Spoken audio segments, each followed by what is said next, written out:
अपन सब अभी कुछ दिनों से उस उलझन को सुलझाने का प्रयास कर रहे हैं जिसमें हमें इस भौतिक संसार ने हमें उलझा रखा है, हमारी मति को विभ्रम कर दिया है।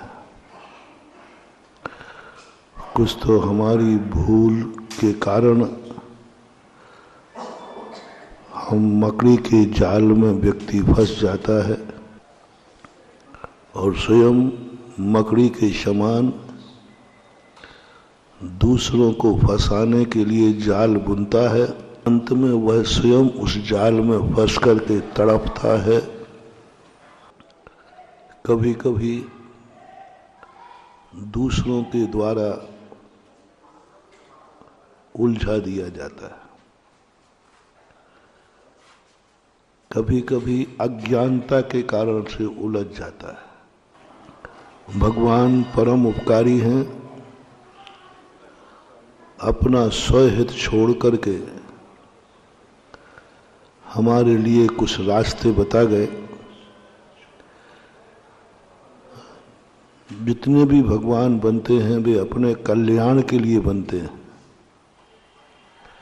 हर व्यक्ति धर्म अपनाता है अपने कल्याण के लिए, लेकिन कुछ उनमें से 24 भगवान ऐसे हुए, 24 आत्माएं ऐसी हुई जिन्होंने मात्र दुनिया के संबंध में सोचा। प्राय प्रति समय 6 महीने 8 समय में 608 जीव अपना कल्याण करते हैं। एक कोड़ा कोड़ी सागर वर्ष में ऋषभदेव से लेकर महावीर स्वामी पर्यंत करोड़ों करोड़ों लोगों ने मोक्ष प्राप्त किया। एक एक टोंक से करोड़ों करोड़ों, मांगी तुंगी से 99 करोड़ मोक्ष पधारे। सोनागिर से 5.5 करोड़ मोक्ष पधारे। मुक्तागिरी से 3.5 करोड़, शत्रुंजय से 3-3.5 और शिखर जी की एक एक टोंक से करोड़ों करोड़ों आत्माओं ने मोक्ष प्राप्त किया। ये बीच का काल है ऋषभदेव से महावीर स्वामी के बीच में। लेकिन इन सब ने अपनी सोची, अपना लोटा छाना, कल्याण में किए, कल्याण किया, चले गए। 24 आत्माएं ऐसी थीं जिनके मन में दया आई।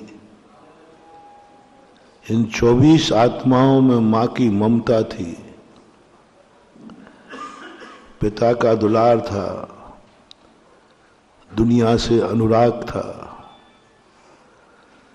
कि मेरा कल्याण, थोड़ी देर से मोक्ष पहुंचूंगा लेकिन पीछे आने वालों को भी रास्ता बता के जाऊंगा। रास्ता बता। खाने के पहले खिलाने वाले लोग बहुत कम हैं। कल हमने कहा था ना, जो बचा हुआ समय, बचा हुआ धन, बची हुई जिंदगी किसी को देते हैं तो बची हुई संपत्ति भिखारियों को दी जाती है। बची हुई रोटी किसको देते हो? भिखारी को। कल कहा था या शाम को कहा था? कल कहा था ना, बची हुई रोटी। कोई भी चीज बचा हुआ देना अपमान है। मना नहीं कर रहा हूं, लेकिन गरिमापूर्ण नहीं।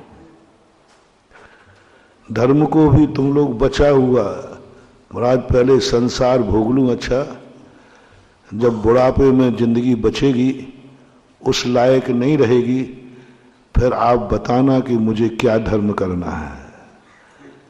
तो आचार्य ने कहा ऐसी बची हुई जिंदगी वालों के लिए हमारे पास कोई स्थान नहीं। बची हुई जिंदगी दोगे, बची हुई, सब दुनिया भर के ठट कर्म कर लो, जो करना था सब कर डालो। 100 चूहे का बिल्ली हज को चली। सब करने के बाद महाराज जी अब बुढ़ापे में बताओ, कुछ धर्म कर्म करना हो, अब क्या खाक बताए। धन के संबंध में बचा हुआ धन दान में देना, भिखारी को दान में देना नहीं महानुभाव, कभी नहीं करना।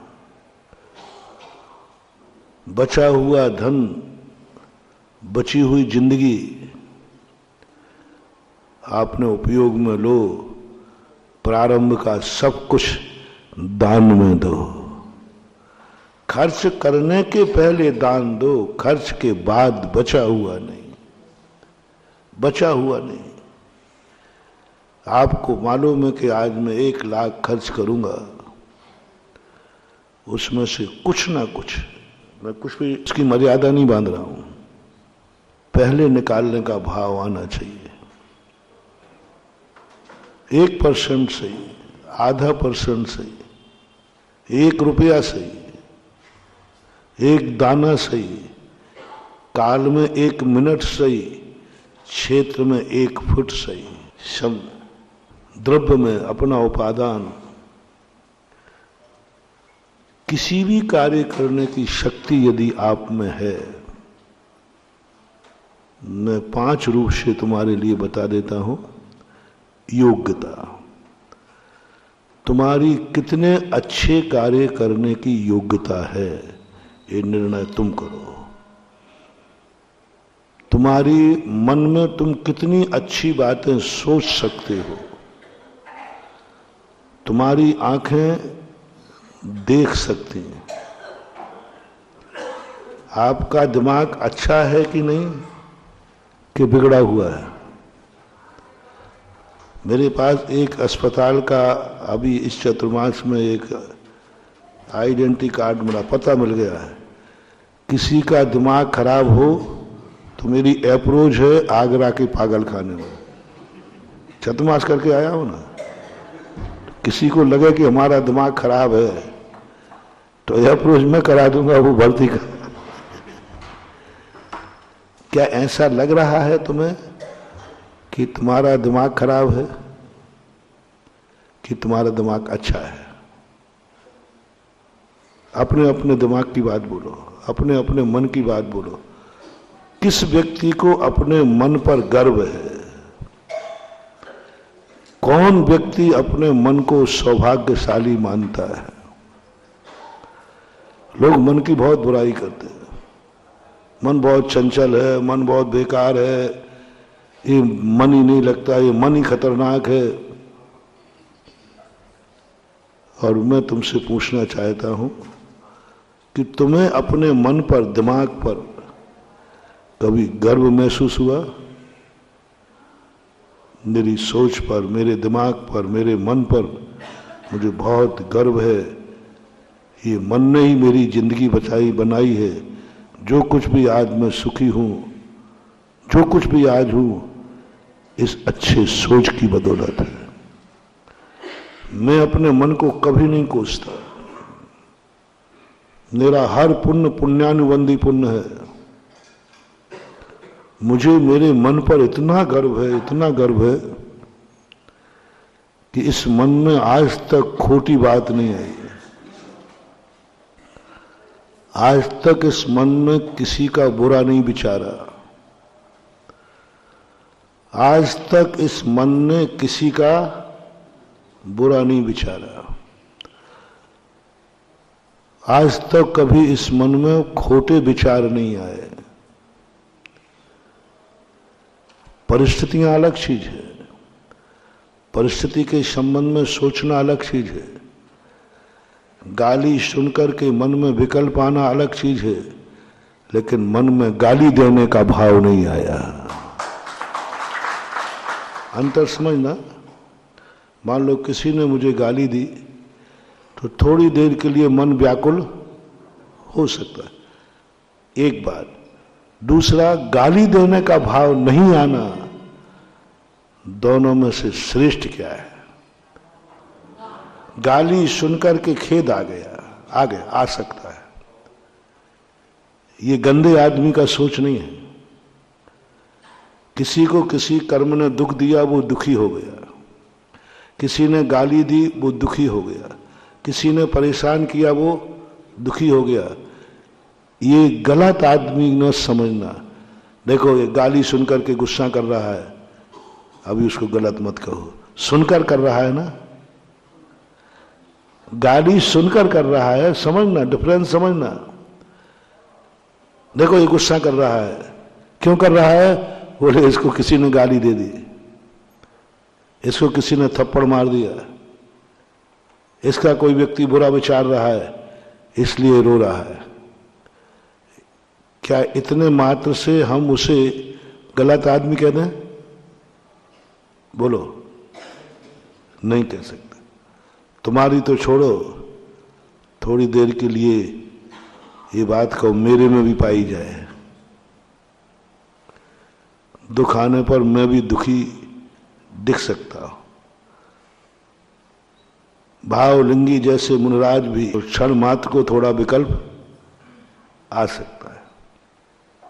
ये मुझे गाली दे रहा है, ये मुझे पत्थर मार रहा है, ये ठीक नहीं कर रहा है, और उसको गुस्सा आ गया, आ सकता है, कोई बात नहीं, चलेगा। छठे गुण स्थान तक आर्त ध्यान है। मुनिराज भी आर्त ध्यान हो सकता है। छठे गुण स्थान भावलिंगी मुनिराज को, तीर्थंकर को भी आर्त ध्यान हो सकता है।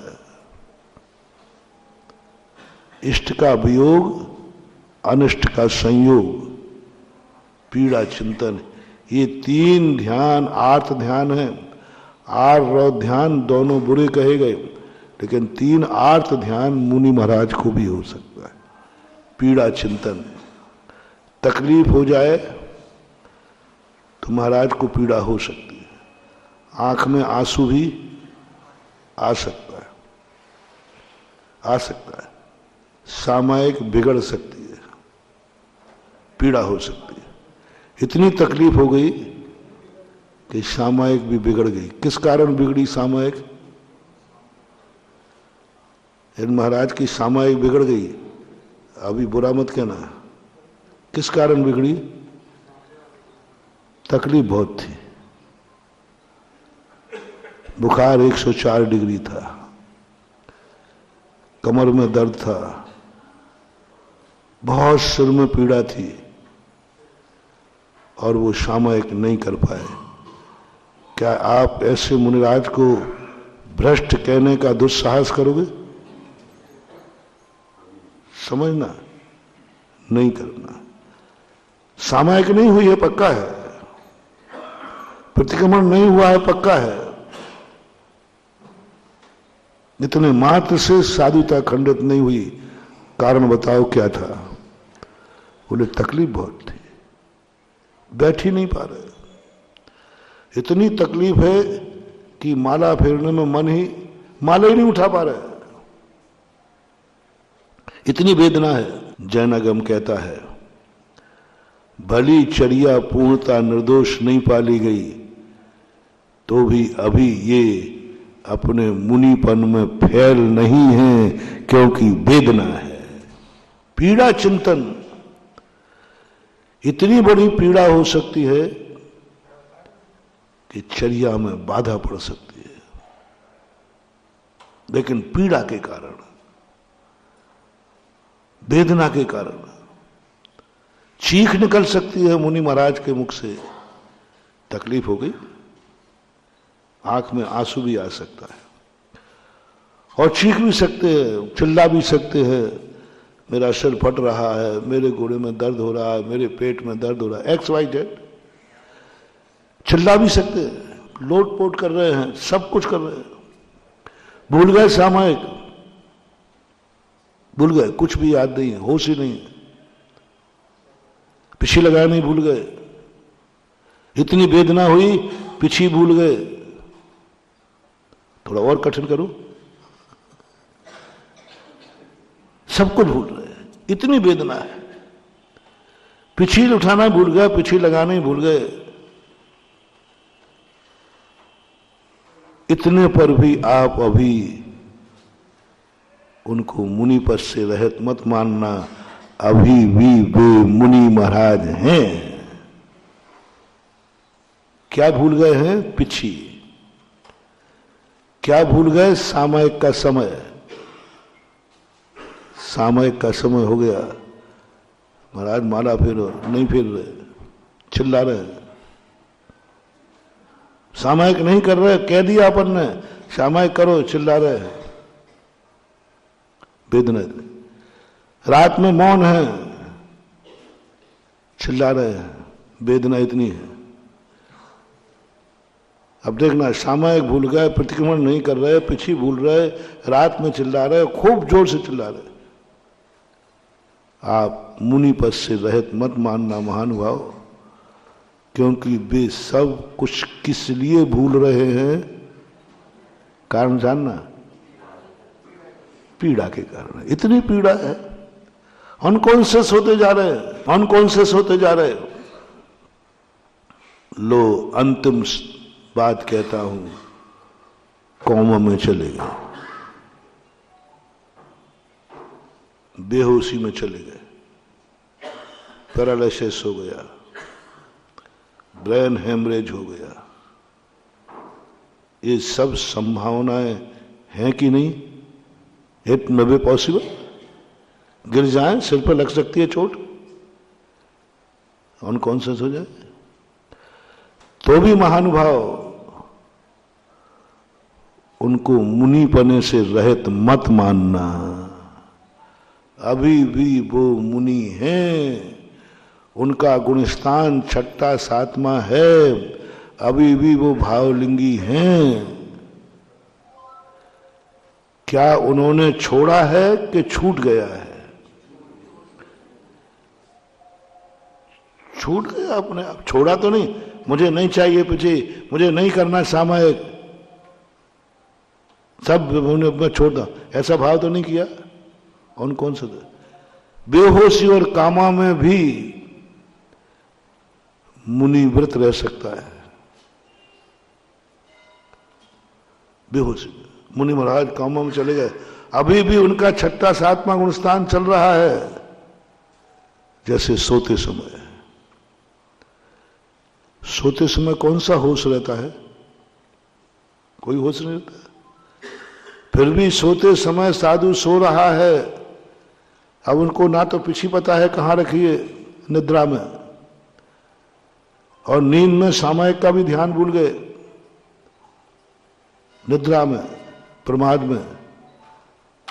फिर भी वे मुनि महाराज हैं। जैसे निद्रा में व्यक्ति को खबर नहीं है, ऐसे बेहोशी में खबर नहीं है, वे भावलिंगी हैं। उनकी समाधि हो जाएगी, उनको वही मिलेगा जो छठे सातवें गुणस्थान वर्ती मुनि की गति होगी, वही इनकी गति होगी। उपसर केवली होते थे, सब कुछ करके शेरनी आ गई, पटक दिया, खाने लगी, होश में नहीं है,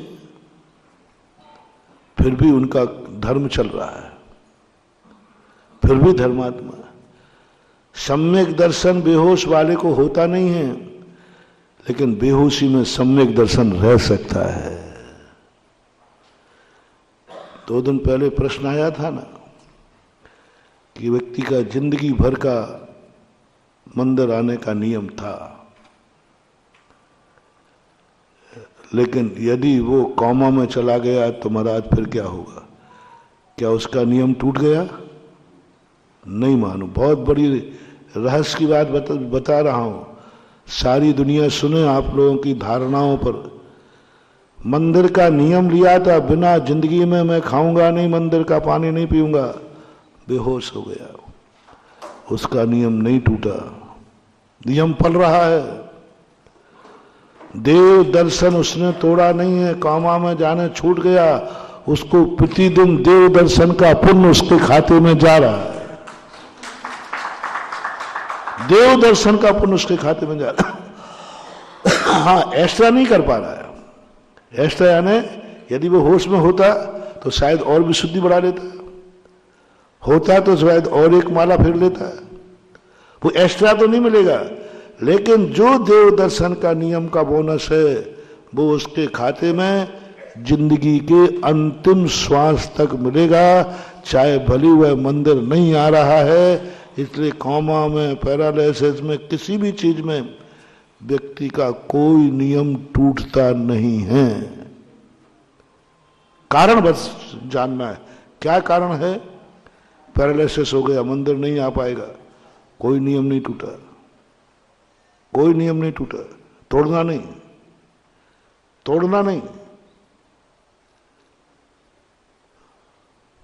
हमारे एक मैंने प्रैक्टिकल किया पूज्य गुरुदेव के चरणों में, नैनागढ़ में, संभवतः सन 1900 सन ध्यान नहीं है,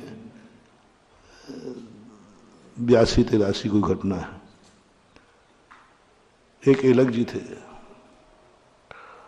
उनको पैरालिसिस हुआ और ऐसा पैरालिसिस हुआ कि अनकॉन्शियस हो गए, कोमा में चले गए, कुछ पड़े रहते थे। लघु शंका शौच का भी उनको कोई होश नहीं रहता था। आहार को हम लोग पकड़ के उठाते थे, मैं खुद उस सेवा में था। उनको हाथ में ठंडा पानी दिया, उन्होंने अंजलि में लिया ही नहीं, यूं हाथ किए रहे। गर्म पानी दिया, हाथ चला दिया, बेहोशी में पकड़े हैं। आहार दिया हाथ में, कटोरे से दिया, उन्होंने मुंह यूं कर लिया, मुंह खोला नहीं। ये लगते हाथ में दिया, एक हाथ में उठता नहीं था, एक हाथ से खाना शुरू कर दिया। हम लोगों ने 10 बार उनको एलकचर्या के विरुद्ध क्रिया कराने का प्रयास किया। खुरापाती है ना, उन्होंने निकाले। जब लेटे रहे तो कुछ भी हाथ में दो, वो कुछ न करे, जैसे ही माला हाथ में दो यूं यूं करना शुरू कर देते थे। और कामों में है, माला हाथ में जाते ही माला चालू, और कोई भी चीज चालू दे दो हाथ में, हाथ पर रख दो, कुछ भी एक उंगली भी नहीं हिलेगी उनकी। अर्थ क्या है, बाहर का यंत्र खराब हुआ है, अंदर से चेतना जागृत है। बस वो व्यक्त नहीं कर पा रहे। बाहर का यंत्र, जैसे अभी तुम्हारा साउंड बिगड़ जाए तो आवाज आना बंद हो जाएगी, लेकिन मेरा बोलना बंद थोड़ी हो गया। बिना माइक के भी मैं बोल रखता हूं कि नहीं, लेकिन आपको आवाज नहीं आ रही। उनके अंदर चेतना जाग रही है। ये प्रैक्टिकल किया हम लोगों ने। भगवती आराधनाकार ने कहा कि व्यक्ति की मौत भी हो घोषित हो जाए, उसके बावजूद ही 30 मिनट तक, एक घड़ी, अधिकतम अंतर मुहूर्त तक उस जीव को यथावत संबोधन करते रहो। मृत घोषित हो चुका है, लेकिन अभी जो मृत घोषित हुआ है वो डॉक्टर की पैथी में हुआ है, लेकिन जरूरी नहीं कि उसकी आत्मा निकल गई हो, क्योंकि नाड़ी फड़कना बंद हुआ, हार्ड फड़कना बंद हुआ, इसके ही तो पकड़ेंगे वो। लेकिन एक घड़ी प्रमाण तक आत्मा उसमें टिक सकती है, रह सकती है। शरीर निश्चेष्ट हो गया, नाड़ियां फड़कना बंद हो गई। नाड़ी अलग अलग स्थान पर होती है। हाथ की नाड़ी पहले जाती है, फिर यहां नाड़ी होती है, एक नाड़ी यहां होती है और एक पैर में होती है, एड़ी के पास। ये नाड़ियां सब बंद हो चुकी है, हार्ट भी बंद हो गया है। फिर भी पूज्यवर शिव कोटि महाराज कहते हैं, एक घड़ी कम से कम उसको अभी संबोधन यथावत रखो। बाहर का यंत्र खराब है, हो सकता है अंदर आत्मा विद्यमान है, जल्दी मत छोड़ो, अभी वो आपकी बात सुन रही है। आत्मा चेतना जागृत। कम से कम 48 मिनट बाद ही उसको जलाने ले जाना चाहिए। 48 मिनट तक आत्मा की स्थिति बनती है और बराबर गुण स्थान बनेगा। इसलिए इतनी पीड़ा होने के बाद भी आप धर्म से रहित मत मानना, क्योंकि आपने नियम तोड़ा नहीं है, नियम टूट रहा है, टूटा नहीं है। टूटने का सवाल ही नहीं, वो तो सामायिक कर रहा है। अब सामायिक हो नहीं रही। सामायिक करने की मना तो नहीं की उसने, नहीं हो नहीं पा रही। सामायिक तो कर रहा है लेकिन हो ही नहीं पा रही। वो माला तो फिर रहा है लेकिन माला फिर नहीं पा रही। प्रयास तो कर रहा है लेकिन अब वो हाथ ही नहीं उठ रहा है। मन से सोच तो रहा है लेकिन सोचने की शक्ति ही, सोच रहा है, सोचने का प्रयास कर रहा है लेकिन सोचने की शक्ति, यंत्र खराब हो गया। तब भी मुनिराज का गुण स्थान बना रह सकता है। परिस्थिति से कारण कोई नियम में स्थिति बनती है तो वह टूटा हुआ नहीं माना जाता है, वो शिथिल माना जाता है। शिथिल में और टूटने में दे दी, लात मार दी, ये सब बददुआएं नहीं है, ये तो सब तुम्हारे सुधारने के। लेकिन वो सब करके थक गया, बददुआ कब देगा? गलती करने पर बददुआ नहीं देता माँ बाप, गुरु सुधारता है, डांट के, फटकार के, समझा के, XYZ। अभी बददुआ नहीं है। जब सारे पुरुषार्थ उनके थक जाते हैं और उस बेटे के किए हुए कारनामे पिता की इज्जत में बट्टा लगाने लग जाते हैं। बेटा जब तक गलत करे, बेटे की ही इज्जत धूल में मिले, तब तक बाप बद्दुआ नहीं देता। कब देता है? जब बेटे के कारनामों से बाप की इज्जत भी, गुरु जब तक बद्दुआ नहीं दे, कितनी बड़ी गलती हो जाए, गुरु डांटेगा, फटकारेगा, प्रायश्चित देगा, बद्दुआ नहीं देगा। खूब डांटेगा, जा तेरा कल्याण नहीं हो सकता, तेरा कल्याण नहीं होगा, तू तरेगा, कुछ भी XYZ। अभी गुरु की बद्दुआ नहीं है।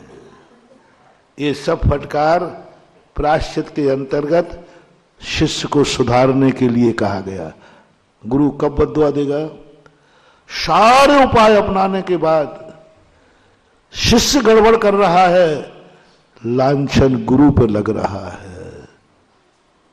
शिष्य ने ऐसा गड़बड़ किया, समाज के लिए कैसा मूर्ख गुरु था। ओहो, शब्द सुनना, गड़बड़ी किसने की है और चर्चा क्या हुई समाज में? कैसा मूर्ख गुरु था, इतना ज्ञान नहीं था, किसको दीक्षा दे दी। अब गुरु कहते हैं इसने स्वयं तो अपनी जिंदगी में बट्टा लगाया सो लगाया, मैंने अपनी जिंदगी में कभी ये शब्द समाज मेरे पर गर्व करती थी। कैसे गुरु? ये चेले के कारण से आज मेरी इज्जत में भी बट्टा, मैं भी बुद्धिहीन हो गया। उस समय गुरु ने अगर देखना, बद्दुआ देखना, मैंने दीक्षा देकर गलती की, अब हो गई बद्दुआ। गलती तुम कर रहे हो और स्वीकार कौन कर रहा है? शिष्य गलत कर रहा है और गुरु कह रहे हैं नहीं मेरी गलती है, मैंने दीक्षा देकर मेरी कहाँ बुद्धि मारी गई, कहाँ मैं नहीं सोच पाया और मैंने दीक्षा दे की गलती। हे भगवान, मैंने कौन सा पाप किया जो ऐसे शिष्य को मैंने दीक्षा दी? अब महान भाव बर्बाद हो जाओगे। गुरु बनाने के पहले एक बात सोच लेना, जिंदगी में गुरु की बद्दुआ मत लेना। तुम भी समाज वाले सोच लो, तुम्हें भी गुरु बनाने का बहुत शौक है और मुनि भक्तों को तो होता ही है, क्योंकि रटाया गया जिसका कोई गुरु नहीं उसका जीवन। बस एक बात ध्यान रखना, कहीं गुरु तुम्हारे भक्त बना करके तुम्हारी समाज में आकर के उनको लग जाए इस समाज में आकर मैंने गलती की, इस समाज का जो भक्त था आज किसी ने कह दिया महाराज मालूम आपका वो नियरेस्ट बस भक्त। देखो आजकल ऐसे महाराज होते हैं जिनके चीले आगे पीछे महाराज के पास जाते और शाम को बोतल पीते हैं, इधर महाराज के पास जाते शाम को जुआ खेलते हैं, इधर महाराज की सेवा करते हैं और क्या क्या करते हैं। ये लांछन तुम्हारे कारण महाराज पे आ गया। जो पाप महाराज ने नहीं किया भक्त ने किया और कोसा गया महाराज को। देखा आजकल महाराजों के भक्त कैसे होते हैं। ये गलती मत करना महानुभाव, बहुत बड़ी गलती मत करना। ये गलती ये बद्दुआ अकाट होती है। जाति की बद्दुआ मत लेना। तुम्हें अपनी जैन जाति पर गर्व है क्या? है कि नहीं? बोलो ना। बस इसकी बद्दुआ मत लेना। इसकी बद्दुआ क्या है? गलती तुमने की। अजैन लोगों में चर्चा क्या हुई? जैन जाति में भी ये दुर्गुण आ गया। तुमने शराब पी थी, चर्चा किसकी हो गई? आजकल जैनी भी हो। समझना महानुभाव, तुम्हारे शराब पीने का पाप ज्यादा नहीं है। तुमने यदि शराब पी भी ली हो और किसी को पता नहीं हो, चुपचाप मेरे पास आ जाना, मैं निपटवा दूंगा केस। हाँ, अरे हम तो अपना काम ही है उल्टे सीधे। वो एक वकील था ना, वो उल्टे सीधे केस, वो जेठ मलानी कौन है? कितनी बड़ा पाप करके आ जाए। बस एक पाप मत करना। कहीं तुमने शराब पी है और शहर में चर्चा है आजकल जैनी भी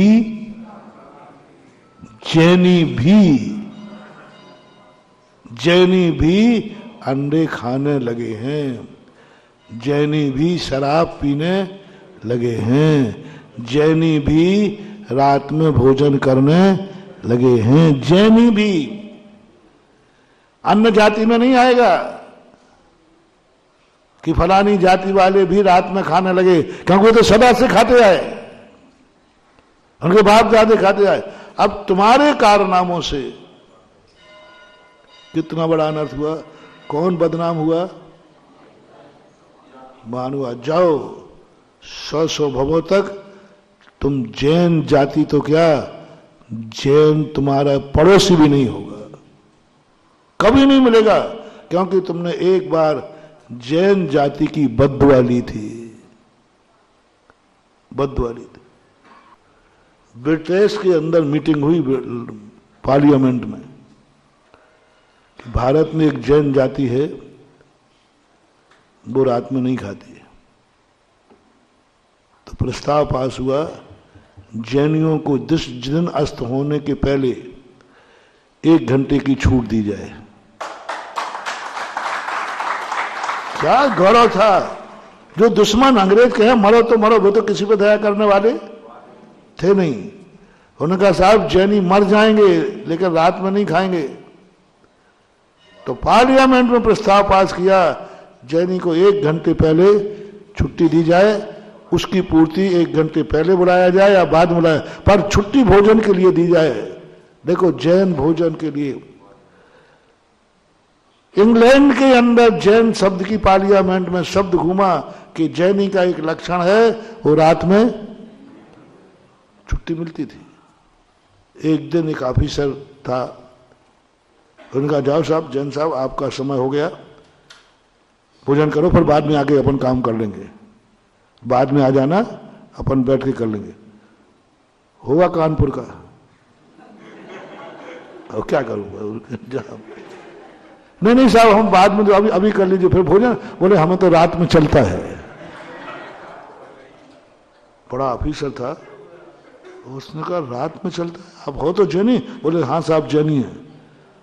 अब उसका दिमाग सनक गया, उसने कहा जब एक जैनी को रात में चलता है तो सबको क्यों नहीं, ये सब बदमाश हैं जो छुट्टी देते हैं। प्रस्ताव पहुंचा पार्लियामेंट में कि जैनी को चलता है। जैनी ने खुद कहा कि हमें तो चलता है और हम बहुत सारे जैनियों को चलता है। हां, कुछ लोग खाते हैं, कुछ लोग नहीं खाते हैं। सनकी थे, प्रस्ताव पास हो गया, जाओ कोई छुट्टी नहीं दी जाएगी, जब चलता है तो चलाना चाहिए। बोलो उस पापी को कितना पाप लगेगा। आपकी अदालत में भेजता हूं मैं। रात्रि भोजन करने का पाप कितना, और उसके कारण से पूरी जाति बदनाम हुई और आज तक वो छुट्टी बंद हो गई, इसका पाप कितना। अक्षम।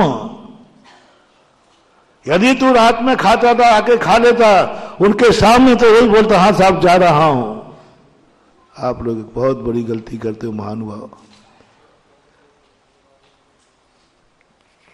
मैं तुम्हें एक बहुत बड़ा रास्ता बता रहा हूं, बहुत रिक्सी रास्ता है। तुम्हें जो कुछ करना है कमरा बंद करके कर लो, रात में खाना खा लो। कम से कम एक काम करना। बहुत सारे लोग कहते महाराज जी हम वो बारात आदि में जाएंगे, उस समय की छूट हो। मैंने कहा उसी का ले ले। जब बारात में जाए तो बिल्कुल बन जा, मैं रात में नहीं खाता हूं। इतनी बड़ी प्रभावना होगी कि तू रात में खा करके भी अगले भाव में जैनी बनेगा, क्योंकि तूने जैन जाति का सम्मान रखा है, छोड़ा तो नहीं है रात में। एक पंडित जी थे, बिना नाम लिए बताता हूं, हम लोग छोटे थे तो यही बात पे आया, रात्रि भोजन की बात। तो उनका बेटा एक नियम ले लो, तुम रात में खाना लेकिन किसी को पता नहीं चल पाए। तो मैं भी पंडित जी गुप्त पाप सिखाते हो? तो बोले बेटा तुम्हें छोड़ना तो है ही नहीं, तो कम से कम ये तो ना हो कि जैनी भी रात में एक पुण्य तो कमाओ। आपसे भी मेरा कहना है, जब दुनिया के सामने जैन अजैन की बात आए, बारात की बात आए, भूखो मर जाओ, लेकिन वहां दिखाओ कि मैं रात में नहीं खाता हूं, बाद में घर में कमरा बंद करके खा जाना। तो मरना, जहां जाना तो जाना। अरे तेरी दुर्गति होगी तो होगी, कम से कम जैन जाति का झंडा तो ऊंचा। वहां जब जैनियों को खाते देखते हो अजय, देखो आजकल जैनी रात के 12 बजे खा रहे हैं। सवाल तुम्हारी बदनामी का नहीं है, सवाल तुम्हारे कारण जैन धर्म और जैन जाति बदनाम हुई है। ये पाप कभी अपने मुख पे, अपनी जिंदगी में मत लेना, मैं तुम्हारे पाप माफ करवा दूंगा। ऐसा कृत्य मत करना जिसमें दुनिया में चर्चा बन जाए आजकल जैनी भी यह कार्य करने लगे। जाति का कभी मत लेना। भारत देश यदि तुम्हें प्रिय हो, भारत देश पे गर्व है कि नहीं है, तो बस एक काम करना, जो तुम्हें करना हो, तुम्हारे कारण से भारत देश बदनाम ना हो कि आजकल भारतीय लोग भी यह करने लगे हैं। तुम्हारे कारण से भारत बदनाम ना हो। जैसे आज हम पाकिस्तान बदनाम है, किस नाम से? डाकू बन जाना, जुआरी बन जाना। बन जाने का आदेश नहीं दे रहा हूं, नहीं मानते हो तो। ऐसे पापी मत बनना जिससे राष्ट्र में चर्चा हो जाए कि भारत देश भी आज ये पाप करने लगा है। भारत में भी ऐसा कौन सा कार्य है जिससे भारत बदनाम होगा? तुम नहीं, तुम तो हो ही।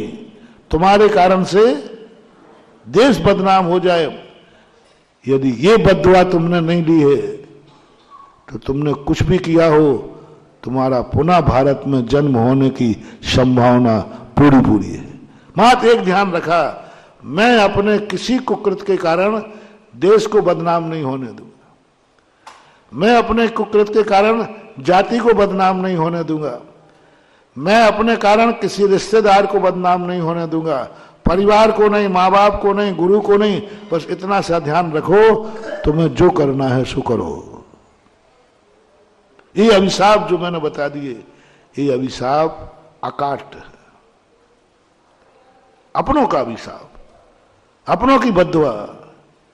अपने तुमसे परेशान हो गए, अपने लोग तुम्हारे कारनामे देख करके अपनी किस्मत को खोस रहे हैं। गलती कौन कर रहा है?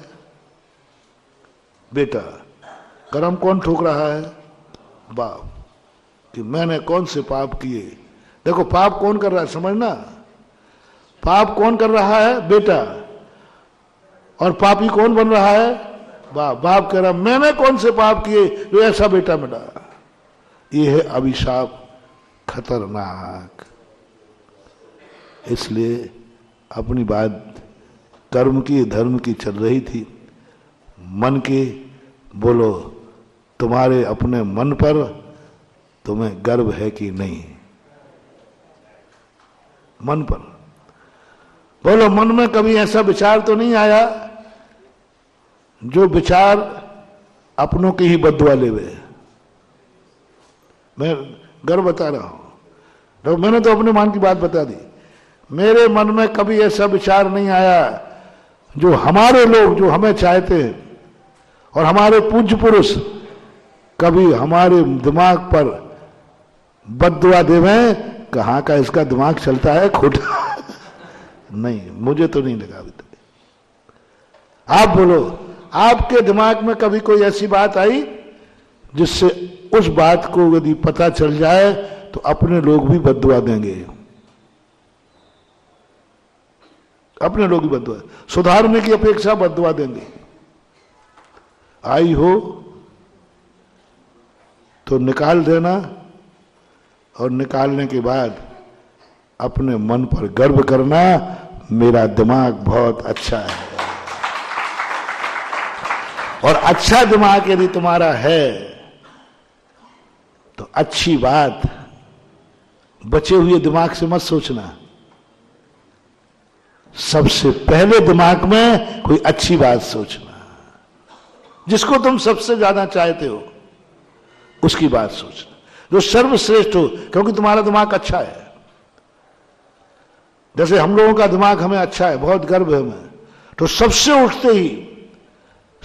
पहले उठते ही हम लोग आत्मा और परमात्मा का नाम लेते हैं, क्योंकि वे दोनों हमें बहुत प्रिय हैं।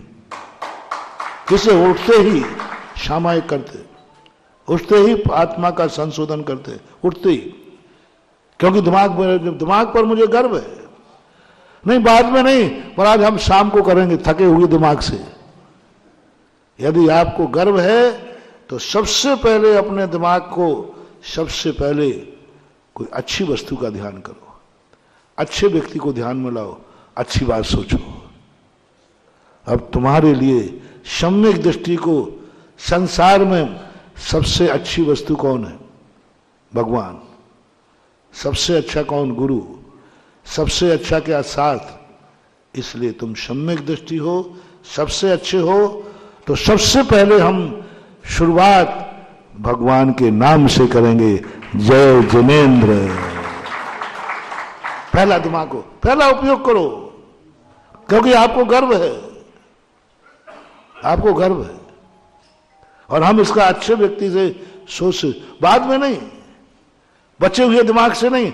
मैं दिन भर में सब बातें सोचता हूं, उसको निपटाना है, उसको निपटाना है, उससे ये करना। फ्रेश माइंड में, फ्रेश जब माइंड हो, अच्छा माइंड हो, उस दिन तुम अपने दिमाग में शुरुआत में कोई पाप की बात मत लाना, बुरे आदमी के संबंध में मत सोचना, शुरुआत किसी दुश्मन के स्मरण से मत करना। मैं मना नहीं कर रहा हूं दुश्मन की, बुरी बातों का मना भी नहीं कर रहा हूं, क्योंकि तुम पूर्णता छोड़ भी, बस पहले शुरुआत में दुश्मन का नाम याद ना आवे तुम्हें। किसी बुरी बात पर अपना दिमाग, फ्रेश माइंड को गलत कार्यों में नहीं, गलत कार्यों में कब ले जाना? जब माइंड पूरा थक चुका हो। थके हुए माइंड से बुरी बातें सोचना, मैं बुरी बातें भी बता देता हूं कब सोचना। फ्रेश माइंड में अपने अच्छे हितैषी पूज्य पुरुषों की बातें सोचना।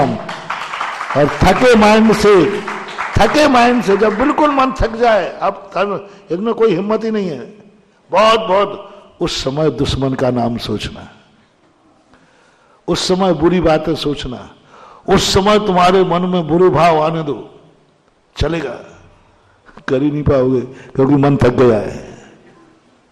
फ्रेश माइंड देते हो तुम पाप को, फ्रेश माइंड से सोचते हो पाप की बातें, फ्रेश माइंड से सोचते हो दुश्मन की बातें, यही तुम्हारी गलती है।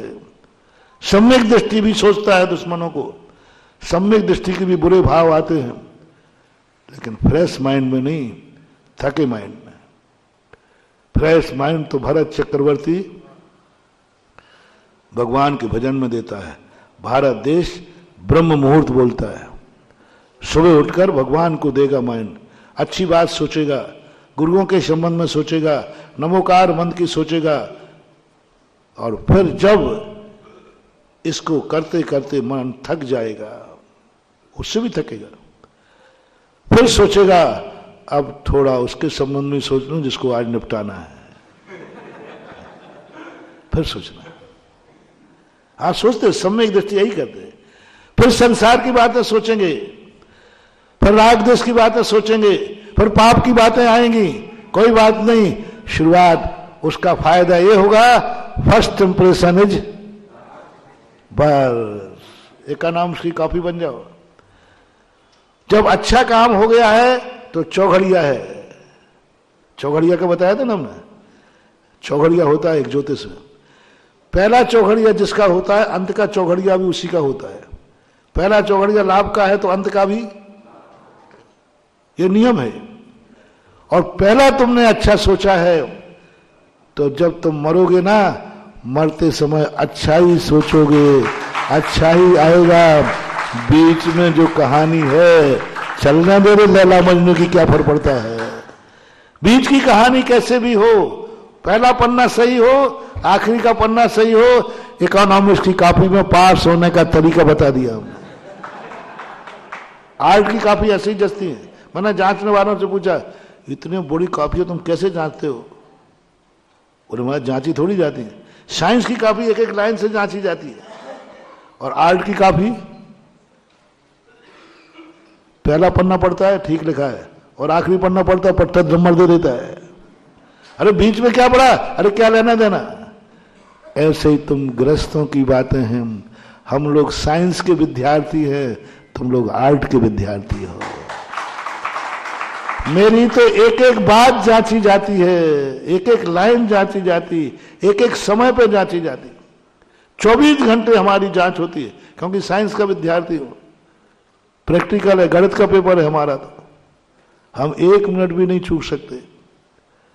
और तुम हो आर्ट के विद्यार्थी, इसलिए तुम्हारे लिए आज का मोटिवेशन, जिंदगी का पहला पन्ना सही, आखिरी पन्ना अपने आप सही होगा, बीच के पन्ना तुम्हारे हाथ में।